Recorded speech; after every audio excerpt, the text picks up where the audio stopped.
Savaliya classes में आप सभी का स्वागत है।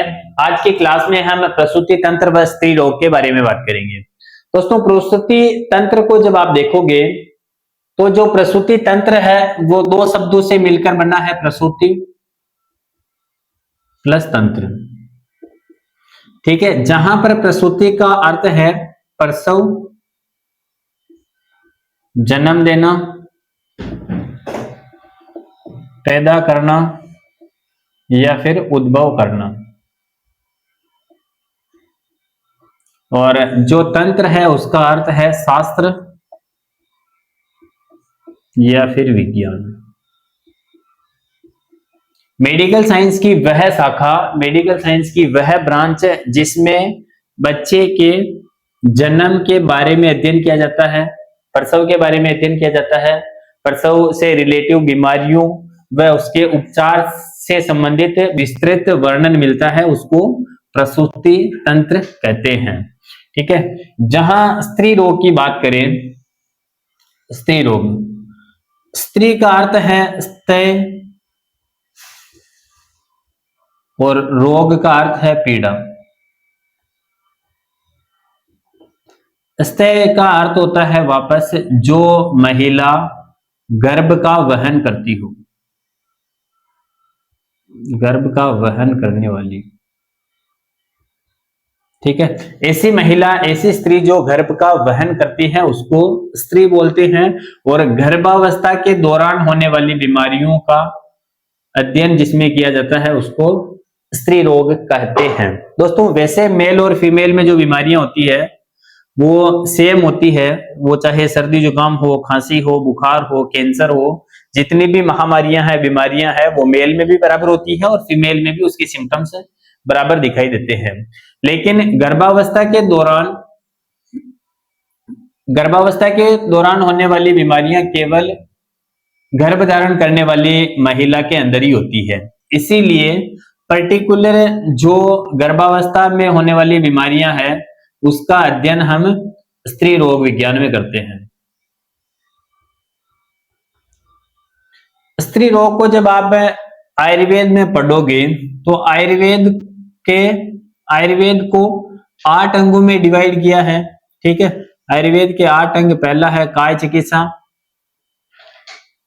काय चिकित्सा, दूसरा है बाल चिकित्सा, बाल चिकित्सा या कुमार वृत्ति। दोस्तों, ये मैं आयुर्वेद की बात कर रहा हूं, तो स्त्री रोग व प्रसूति तंत्र का अध्ययन बाल चिकित्सा कुमार वृत्ति में किया जाता है। इसका कारण यह है कि बच्चा मां के बिना स्वस्थ नहीं रह सकता, और एक स्वस्थ बच्चे को जन्म देने के लिए, एक स्वस्थ जीव को जन्म देने के लिए स्त्री का स्वस्थ होना, गर्भ का स्वस्थ होना अति आवश्यक है। ठीक है, जो गर्भ यदि स्वस्थ होगा तो बच्चा भी स्वस्थ होगा, और बच्चे प्रसव के दौरान बच्चे की बीमारियों का अध्ययन बाल चिकित्सा में किया जाता है, तो प्रसूति तंत्र का अध्ययन भी हम बाल चिकित्सा के अंदर करते हैं। ठीक है, अब यदि अष्टांग आयुर्वेद की बात करें तो काय चिकित्सा, बाल चिकित्सा, मानस रोग या ग्रह चिकित्सा, चौथी है शल्य चिकित्सा, इसको सर्जरी बोलते हैं ना। आयुर्वेद में जितने भी ऑपरेशन के, जो ऑपरेशन से रिलेटिव ब्रांच है उसका अध्ययन शल्य चिकित्सा में करते हैं, और शल्य चिकित्सा, और फिर आएगी आपके 6-7 अगध तंत्र या फिर टॉक्सिकोलॉजी है ना, विष चिकित्सा भी बोलते हैं इसको, विष चिकित्सा।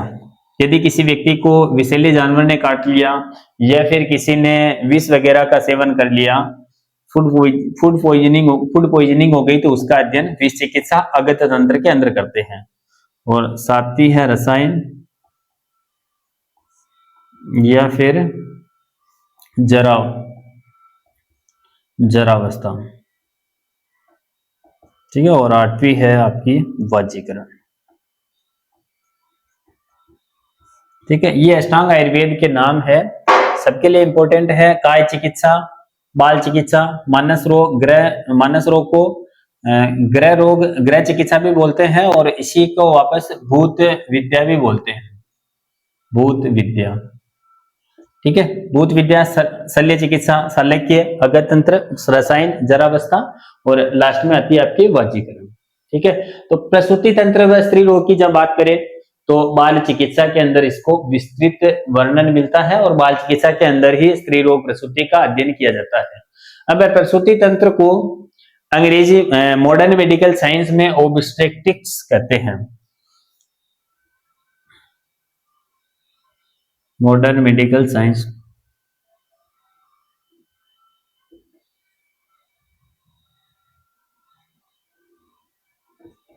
ओब्स्टेट्रिक्स है ना। इसी का अर्थ होता है वापस प्रसव,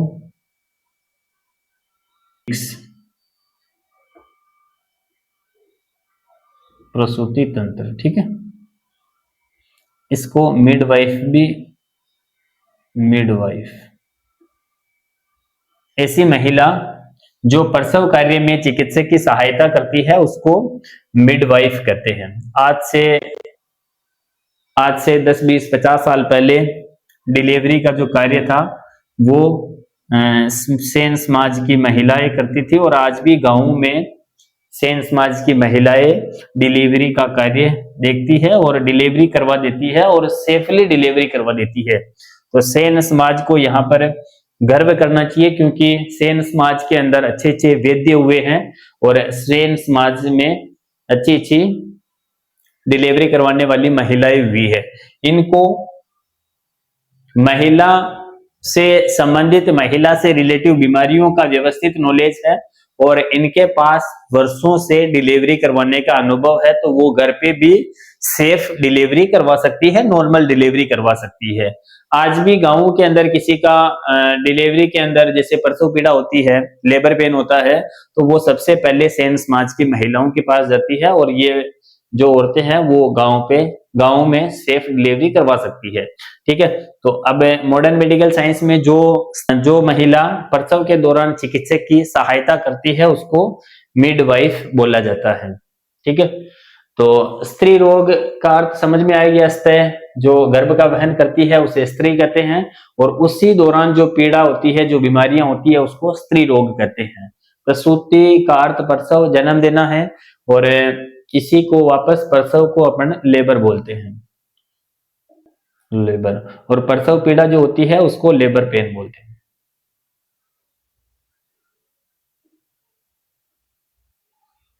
ठीक है। तो एक ऐसी मेडिकल साइंस की वह ब्रांच जिसमें गर्भाधान से लेकर, मेडिकल साइंस की वह ब्रांच जिसमें गर्भाधान से लेकर प्रसवोत्तर होने वाली बीमारियों का अध्ययन, उसके उपचार का अध्ययन किया जाता है, उसका विस्तृत वर्णन मिलता है, उसको प्रसूति तंत्र कहते हैं। और प्रसव के दौरान, गर्भावस्था के दौरान स्त्री के जननांगों से रिलेटिव जो बीमारियां होती है, जननांगों से रिलेटिव जो बीमारियां होती है उसको स्त्री रोग में अध्ययन करते हैं। जननांग है ना, रिप्रोडक्टिव सिस्टम,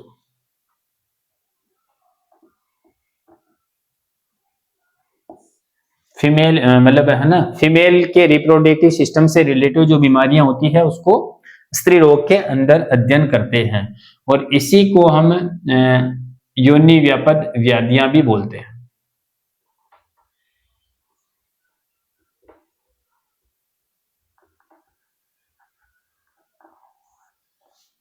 ठीक है। दोस्तों आज की क्लास में बस इतना ही, मिलते हैं नेक्स्ट टॉपिक के साथ में। यदि यहाँ पे आयुष की आने वाली NAM भर्ती को लेकर कोचिंग करना चाहते हो, सांवलिया क्लासेस के ऑफिशियल यूट्यूब चैनल को आप सब्सक्राइब कर सकते हो और डिस्प्ले पे जो नंबर चल रहे हैं उस पे संपर्क कर सकते हो, क्योंकि NAM 2026 इस भर्ती को लेकर हम टारगेट करेंगे और 2026 में हम कई सारे बच्चों को सिलेक्शन देंगे। यदि आप भी सेलेक्ट होना चाहते हो 2026 में, NAM यानी national Ayush mission, national Ayush mission 2026 की भर्ती में यदि आप अपना नाम देखना चाहते हो, सिलेक्टेड कैंडिडेट की लिस्ट में अपना नाम देखना चाहते हो तो, और जितने भी इस भर्ती से रिलेटिव जो सिलेबस जारी होता है, हम एक एक करके सारे टॉपिक को कवर करेंगे। यदि आपको किसी प्रकार का डाउट है, आपको समझ में नहीं आता है, तो आप कमेंट कर सकते हैं और बेकायदा जो डिस्प्ले पे नंबर चल रहे हैं उस पे संपर्क कर सकते हैं।